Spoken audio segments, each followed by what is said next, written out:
I'm JJ Perez, Inside Runner Sports. Greg Luca, San Antonio Express News coming to you the day after a massively disappointing outing by the UTSA Roadrunners. Greg, UTSA falls 49-10 in a rivalry game against Texas State. I don't even know where you want to start with this one. A just hugely disappointing day for UTSA overall. Yeah, there's a lot of different angles that we can attack it at, and I hope we get into a lot of those because I tried to get a lot of thoughts together here. I hope I don't look too disheveled. I felt like a coach. I got back and I wanted to go to sleep, and I was like, I have to watch the film. Like, I don't understand what happened. And I was up till like 6 watching the game back, trying to understand what's going on here because I've never been more off base with like a prediction. I kind of thought UTSA was going to be able to win this game, and I thought the hype got out ahead of where Texas State actually was as a program, and I was just way off on that. I mean, Texas State looked the part, and again, I don't want to make excuses for UTSA. There's some stuff I want to mention later, but you jumped out on Twitter and you asked if it was the worst loss in UTSA history, and the only one that I could think of that would be close would be North Texas, and so I would in 21, and I think I put this way ahead of that. I don't know what your gauge was after kind of seeing some of the responses or how you felt about that, but I think that's a good place to start because in the big picture, that's the kind of stuff we're talking about. Well, I left right after the press conference and I came home and went to bed and have not rewatched. So we're on both ends of the spectrum here. But also to that point, I haven't even looked at Twitter or social media. So I'm sure Oh, probably a good play. yeah, things are fine out there, I'm sure. But yeah, I think it's yeah, I think by far it's the biggest, the worst loss, the most disappointing. I think worst kind of encapsulates Yeah, there's a every. lot of ways to take that. Yeah. So obviously that North Texas game is always going to sting. I think if you look back into moments of the two Houston losses recently, right, people would probably say, "Man, I'd rather get blown out than lose a close one like that," right? Well, here we are, and I don't know that that's the case. So yeah, just bad overall. Um, Obviously the college football playoff implications that kind of throws that to the wayside. But let's be honest, I think UTSA has bigger issues than trying to remain in the hunt for the CFP coming out of this one. Yeah, it's really interesting. I think there's a couple different things I want to say about that. When you talk about the worst loss, even a game like that North Texas game we talked about, it was very easy to have people say, "Oh, well, maybe the UTSA was looking ahead to the conference championship game next week since they'd already punched their ticket to that," or maybe it was the rain and the weather being cold and things like that. When you look at this Texas State game, I'm not sure that those same excuses come to mind as easily. It just seems like there's really nothing to sort of mitigate how poorly this went from UTSA's perspective, at least not that we've stumbled on to this point. And I know you mentioned the college football playoff implications. Certainly, to your point, that seems like that's kind of out the window now. I guess you never know how the season shakes out, but they'd have to do something pretty incredible to get back in the conversation for that after how dominant another G5 team was against them yesterday. And it's interesting because I know Coach Traylor did not shy away from those expectations before the season, but in one of our little Q&A deals, he also mentioned that he's starting to fear that it was becoming playoffs or bust for UTSA because that was sort of the way the conversation had been developing around the team. And it was interesting because after the game yesterday, I he probably thought it was just me being a smartass or whatever. But I asked him, like, you've talked about this college football playoff as a goal, and now that you've said there's no mulligans, and you've taken this outcome that you had against Texas State, how do you sort of reset the goals, or like how does the message change going forward? And they didn't really have a great answer for that. So I think that's going to be interesting to see just sort of how they refocus. You can always talk about things they always used to talk about, having, chasing the conference title and peaking later in the year and rounding into championship form as the season goes on. And I think he's a good enough coach and the culture bit is strong enough that they'll be able to latch on to something like that. But it is very interesting that in week two, sort of the preseason goal is out the window in a lot of ways. And that's not a usual position for a team to be in. Yeah, I do also think like while the losses in the last five seasons haven't been as, I guess, gut wrenching as this one feels like. I mean, you could look back and just look at those two Houston losses, and it's a very the I mean, those were games they probably should have won, right? And those seasons weren't over. I mean, they still went on to do. important, successful season. So I don't know. We'll see. It's this is those are different teams, right? Every team is different. I think that's maybe our biggest talking point here is how different this team is. You know, there's a lot of transfers, there's a lot of new players, a lot of different faces and different positions, and it just seems like there's going to be a learning curve to see how does this team develop into a winning team. And I don't know that we have an answer through 2 weeks of the 2024 season just yet. Yeah, well, the other really interesting narrative that I think we latched onto coming into the year was that even though some of Trailers teams at UTSA have started slow in the past, obviously not all of them, some of them have had some struggles early in the year, especially last season. And I think the idea was that playing more physical in camp or other kind of little steps they were taking were going to make it different so that they could peak earlier and be in top form for a game like this and then be ready to contend for that spot because you need to be great for 12 weeks to be in the mix for a playoff situation like that. And maybe it's just easier to say that and it's harder to do it when Coach Traylor's been doing this for a long time and he's got certain rhythms to probably how he operates a season and how he figures out what his team's strengths are and who his guys he can rely on are. And I guess just saying you want to get that done quicker might not make it as easy as one would hope to get that done quicker. So I do think just because we've seen the same trajectory in the past, obviously nothing like this, but we've seen a team in UTSA get better and better and better through the year. I think it's a little premature to say this is who they're going to be for the next 3 months. And I sort of want to see how they develop and how that shakes out and how it looks differently as the season progresses, because I don't think that there's no talent or nothing that the coaches can do to kind of figure this out and get them in a better position as the season goes on.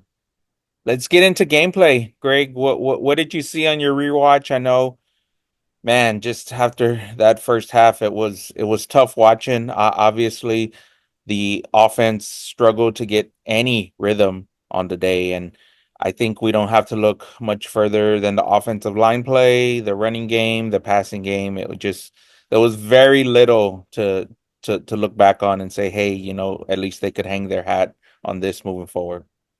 Well, we can get into the X's and O's for sure, but when we talk about the why or what led to it playing out this way, I think the most important thing is actually on Texas State's side.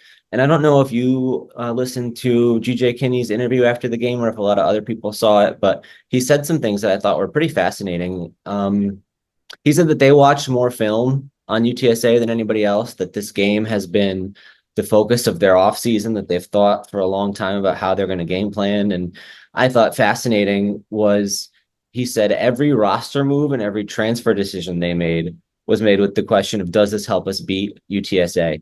And I think the other part of that is how much he admitted that they held back last week on film. I think you add it all together, and really this was the biggest game of Texas State's season. They built a lot of things around thriving in this moment. And I think for UTSA, it was a game on the schedule. I don't think that they treated it with that same level of elevated, because they tell you you're doing your perfect effort and all that for every opponent. Like it's sort of a routine situation there. And that's certainly not always true. There are some games they get up for more than others, but it didn't seem like around the team this week that they were treating this with some huge level of elevated purpose. And I think that Texas State was, and it's just hard for UTSA to go into. We asked some people. I think Kef was on a couple different podcasts, and I did Kef's own show last week, and there was some conversations about, is this the biggest game in Texas State's history? What's in competition for that? It's not every day that they sell out that venue. It was just all of these different things around that program coming together to make it this massive moment for them. And for UTSA, it just didn't have the same stakes or the same kind of weight. And I think you just saw that in the level of intensity and the way that the teams played. And so it's easy to overreact to that in the moment because it is your rival and it looked as bad as it looked. But I do think Texas State's probably not going to play at that level again. It's just hard to put so much into a game and to reach that point. And maybe I'll be wrong because I was wrong about them in this one and they'll just keep getting better and better and better. But I think you saw a culmination of a lot of things for them, not just like on any given day, this team is that much better than UTSA. I think they just delivered their best game in their biggest moment. Yeah, for sure. You have to give Texas State their flowers on this one. After I watched that Lamar game again. It's like, oh, this team better than their 2023 team, right? Is the quarterback better than the 2023 quarterback? And they went out and they showed it. Like that's a talented squad. They got depth, they're physical, and they kind of manhandled UTSA. And I think for the Roadrunners, my biggest concern moving forward is how do they get a rushing game going? How do they get that offense to start clicking? Was it breakdowns? Is it schemes? Is it play calling? Like where do the Roadrunners start to pick up the pieces there, Greg? Well, I think a big part of that, not to move too far off the previous point, when you talk about like the matchup and the things that Texas State kind of held back.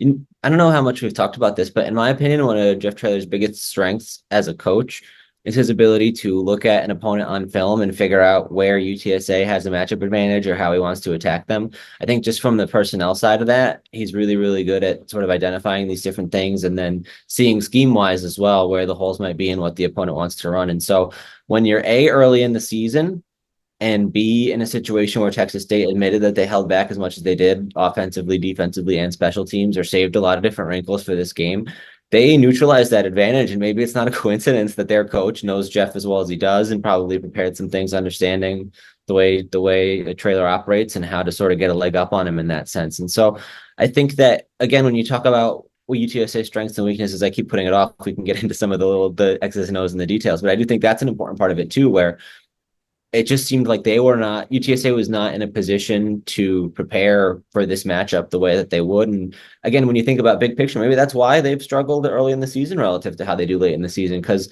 once they can see a team's body of work on film, they do a better job of preparing. And that's, you add into their own internal adjustments and what they learn about themselves. But I do think that that's just another reason that the deck ended up kind of being stacked against them in ways that I probably should have anticipated, but didn't anticipate. And that's why I was so caught off guard. Now, your question about the running game, I think, the offensive line wasn't great, but I think it was magnified by a lot of different things. And I look at the passing game first. Watching Owen McCown back, first of all, he just missed a lot of throws. Like I thought he really struggled in this game. And I know Jeff afterwards, he will always sort of default to protecting the quarterback. He was actually quicker to point to our receivers didn't play up to their usual standard, and the tight ends were not up to the level that UTSA has come to expect from them and things like that. But to me, Owen had opportunities and just missed throws. And I think the other thing that I noticed from him that wasn't or that was pretty alarming was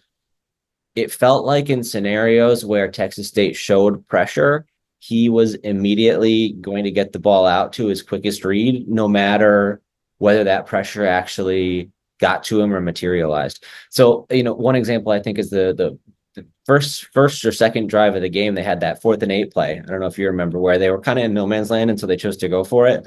And Texas State shows pressure, and Owen drops back and he throws the out route to McEwen, or maybe it was a crossing route, but it was to the right sideline and it was short of the sticks. And so McEwen kind of dives for it. And so they get a 5-yard completion on 4th and 8, and they have to turn the ball over on downs. And that was the exact scenario I'm talking about, where Texas State brought 5, but UTSA picked it up. Like there were plenty of times where the offensive line did what they were supposed to do. And Owen took a lot of big hits in this game, but Texas State finished with 0 sacks.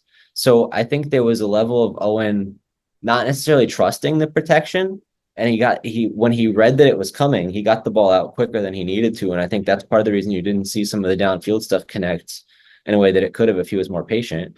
And there were other scenarios where he did a great job of buying time and looking downfield, but those were scenarios where Texas State was only rushing 3 or 4. So it felt like he was kind of relying on his ability to read pre-snap what was going to happen. And then if it looked like he was going to be under pressure, he was going to get it out quick because he just didn't think the protection would hold up. And if he thought he was going to have time, he took it. But I think probably as he gets more experience, or just like the mark of a great quarterback in general, is the ability to make that decision during the play rather than before the snap, of knowing when you have to get it out quickly to your outlet versus when you have time to look downfield and make something happen.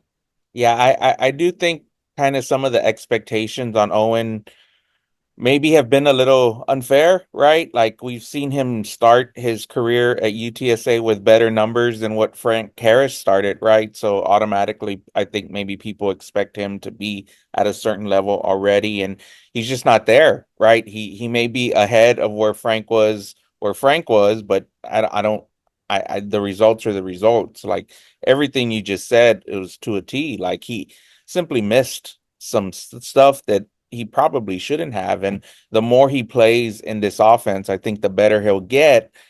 It's just what happens in the meantime, right? And for all intents and purposes, he was benched in the second half for, I guess, play, right? We saw him take some shots. He took some shots in week one. Presumably he's healthy, who knows? But yeah, there's the film out there shows, several misplays, and to the offensive line's credit, I thought they played better, albeit they're probably not going to get graded out better because they played a better opponent than from week one.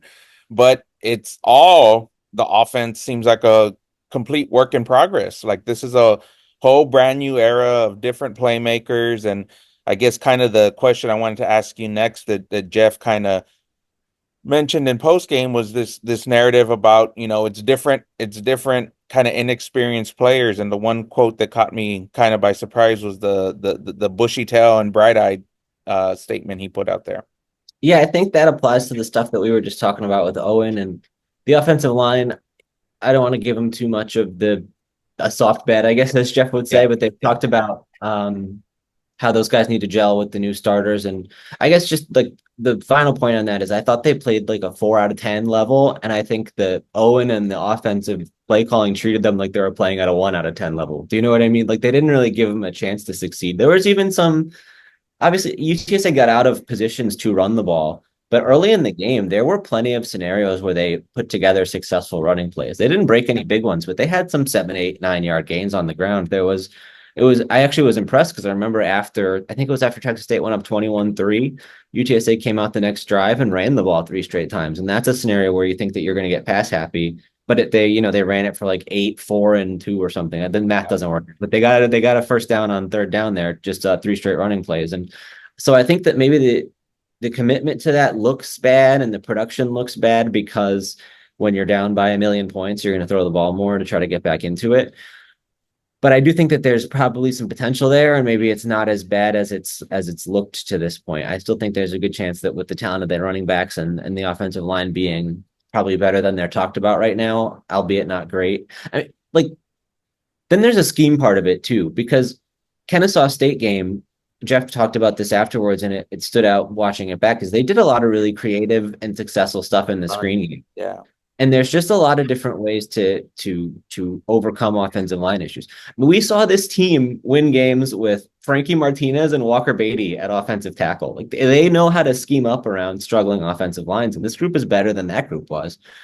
And for whatever reason in this game, whether Texas State just schematically was one step ahead because of all the extra emphasis that they put on this, or how well they know Traylor and his staff, or whatever the case may be, they weren't able to create any openings in that screen game. I mean, Texas State had a long game.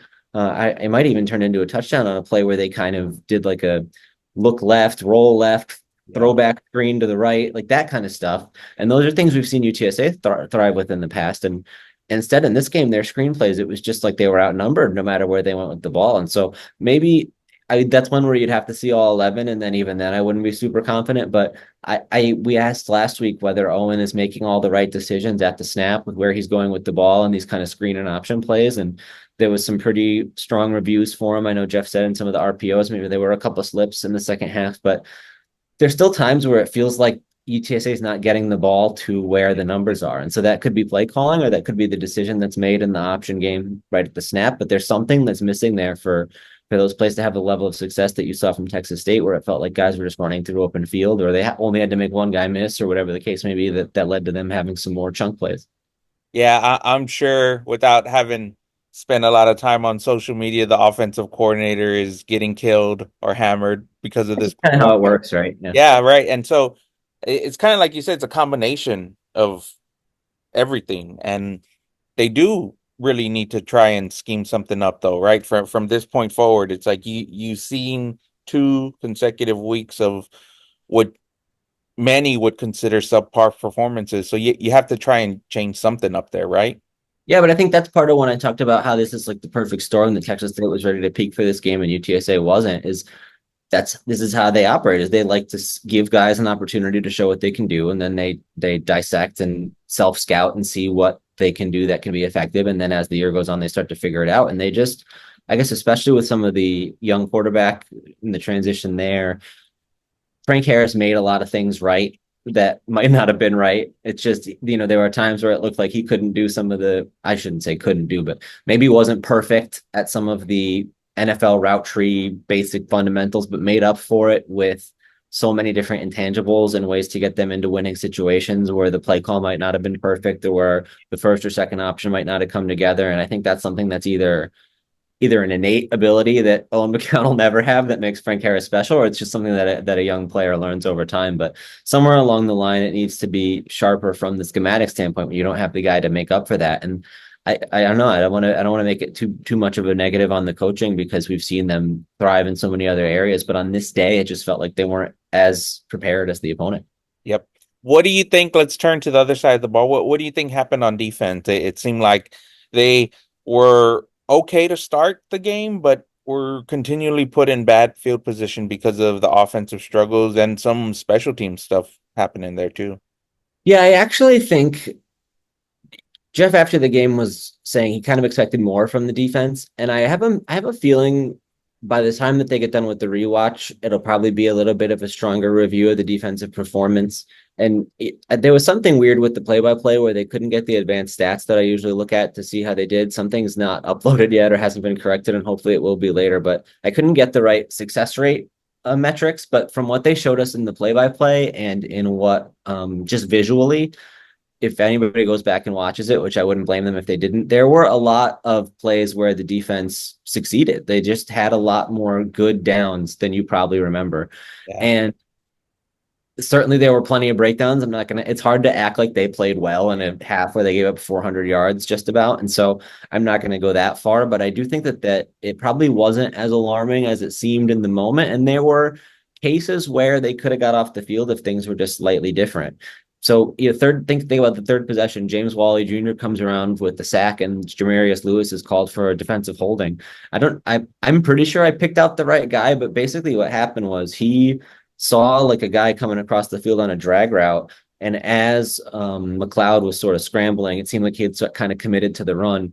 Lewis came up and just leveled this guy, like as if the kind of hit you want to see when a guy's about to make a catch and you want to jar the ball free. And technically, because McLeod was still a passer, even though he had sort of changed to a runner, you can't just impede the receiver's progress like that. And so I think he got called for holding, even though he didn't really hold him. He just kind of destroyed him. And so, there's things like that that created a new first down. And it just seemed like there were a lot of cases where certainly tackling wasn't great. There Right. were times Yeah. where Texas State's guys got, Bad angles a few times.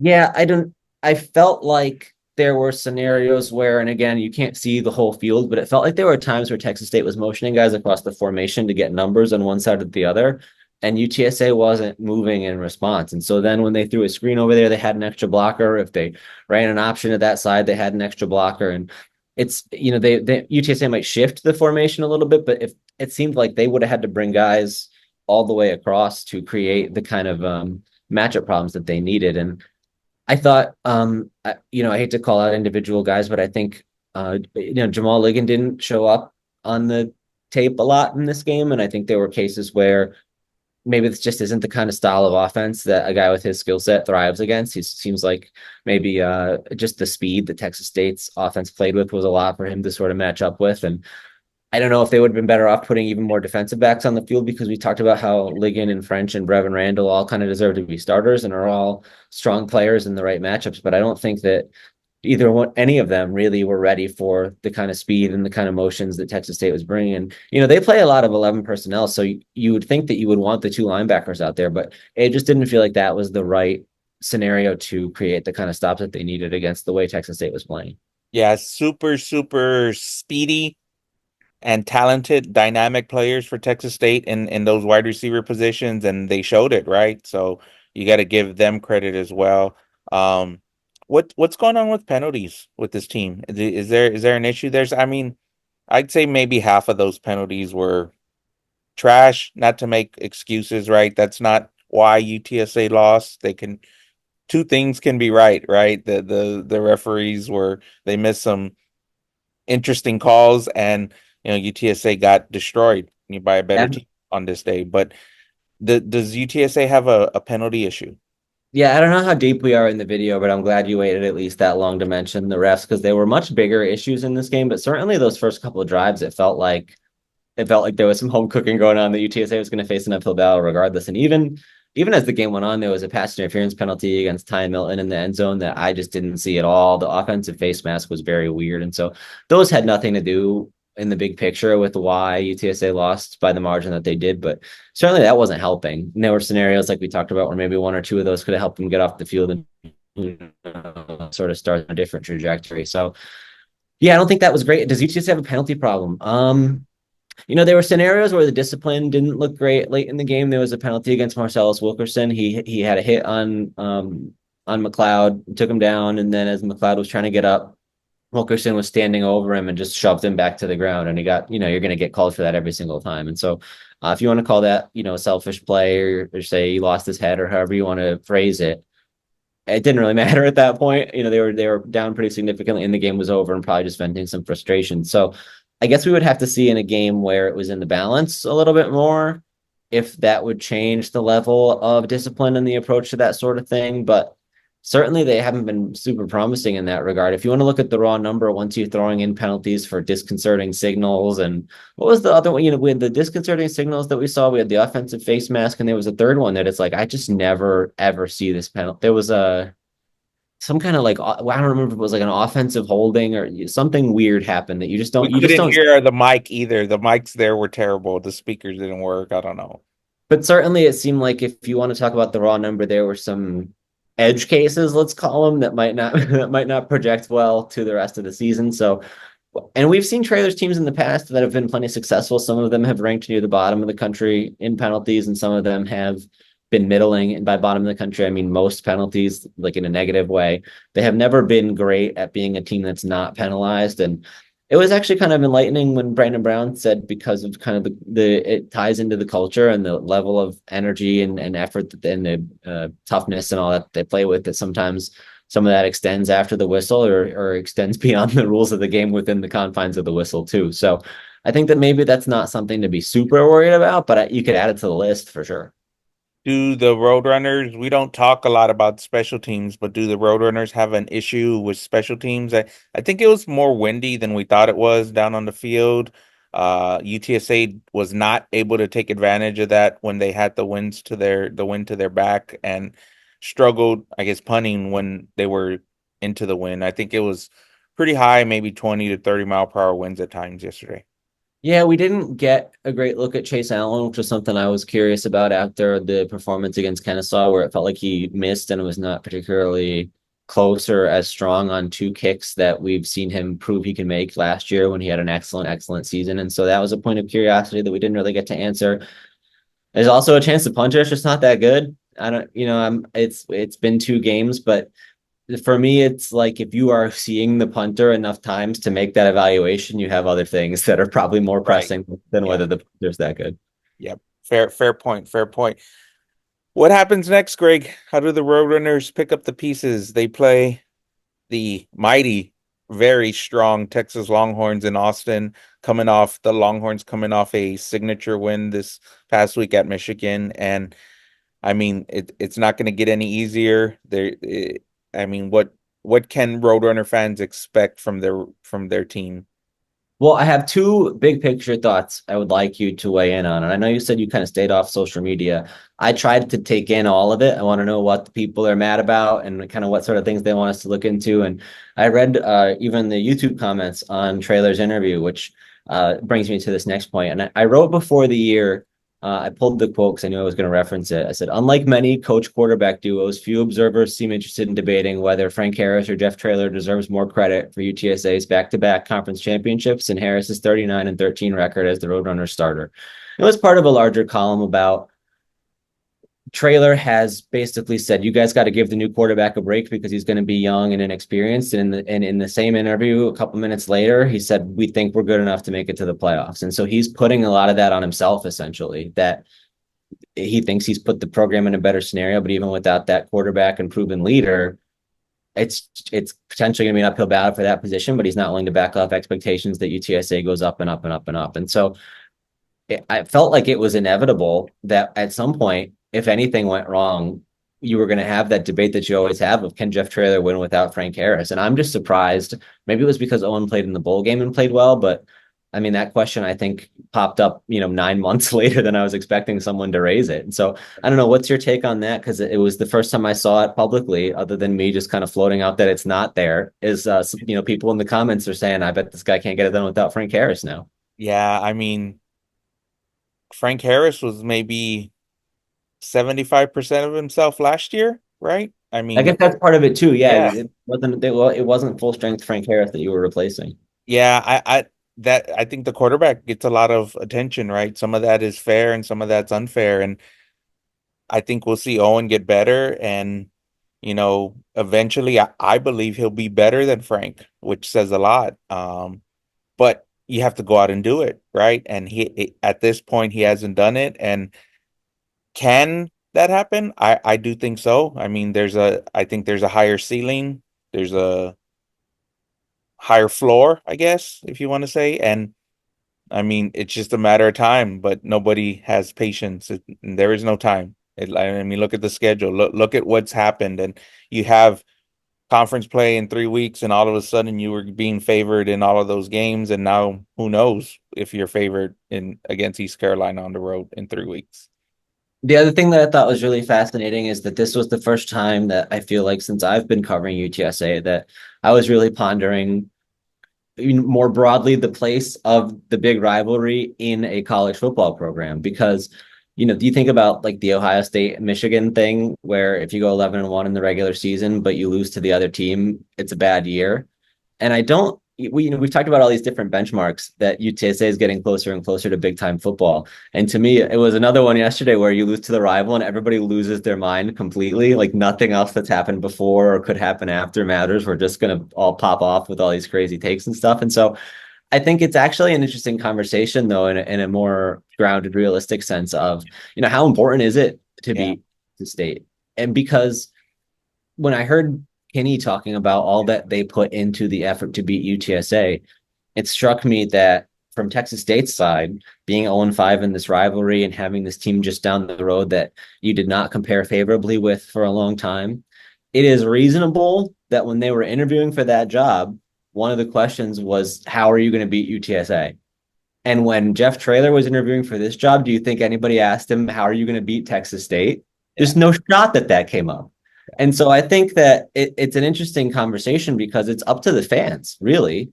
Right. Like if you out there would rather beat Texas State over everything else and have them take the Kinney approach where this is the film you watch most all year and you're building your roster around beating that team and it leads to a game like we saw this weekend, and by all means make it known that you would rather beat Texas State than win the conference championship and whatever else you might prioritize it above. But I think that's sort of as this football culture gets set here. That's a question that I think the fans still need to answer. So what do you think about that? How do you rank the Texas State rivalry against everything else? I mean, it's important. It's up there. I think it's kind of weird too because it's only been consecutive years these last 2 years. It's kind of been spread out over They years didn't even play before. enough for that to be a conversation. Yeah, Right. good So point. now you're getting into this contract where it's like every year you're facing each other and both teams are good. Let's be honest. Texas State won 8 games last year and that was their best season ever. 8 games at UTSA.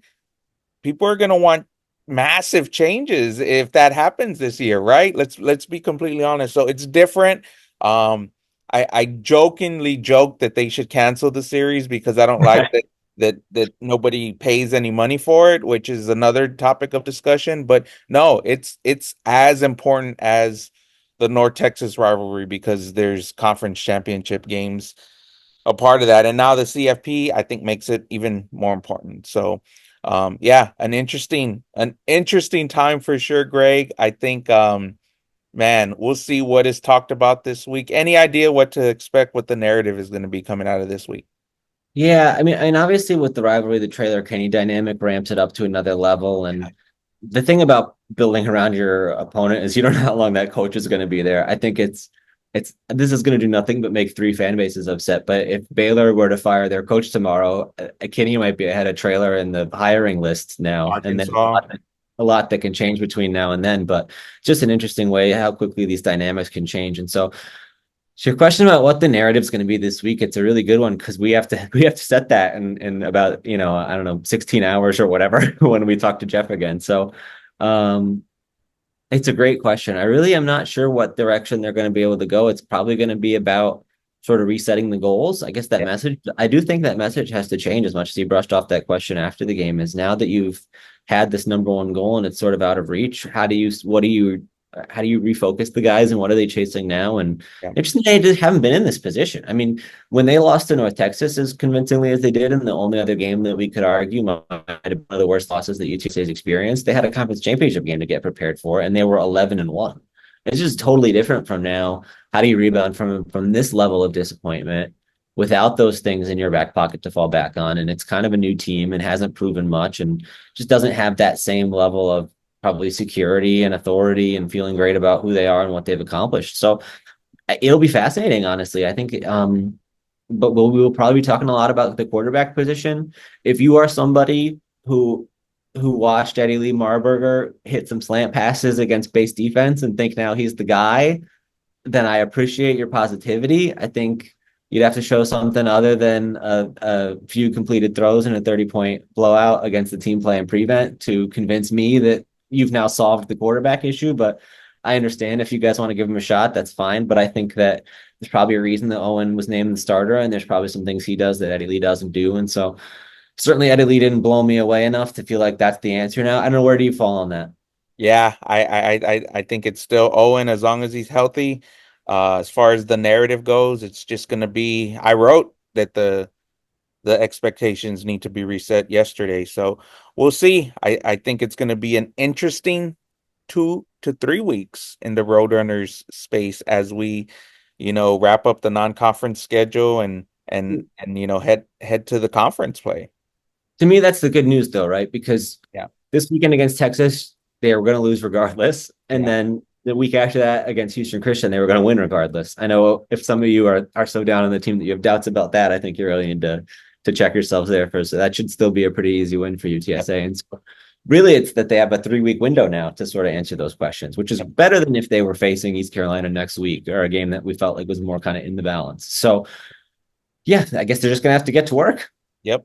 And we'll be there to kind of monitor what they say and how they do. So, Greg, I appreciate you joining me. That'll wrap it up. JJ Perez, Inside Runner Sports, Greg Luca, San Antonio Express News.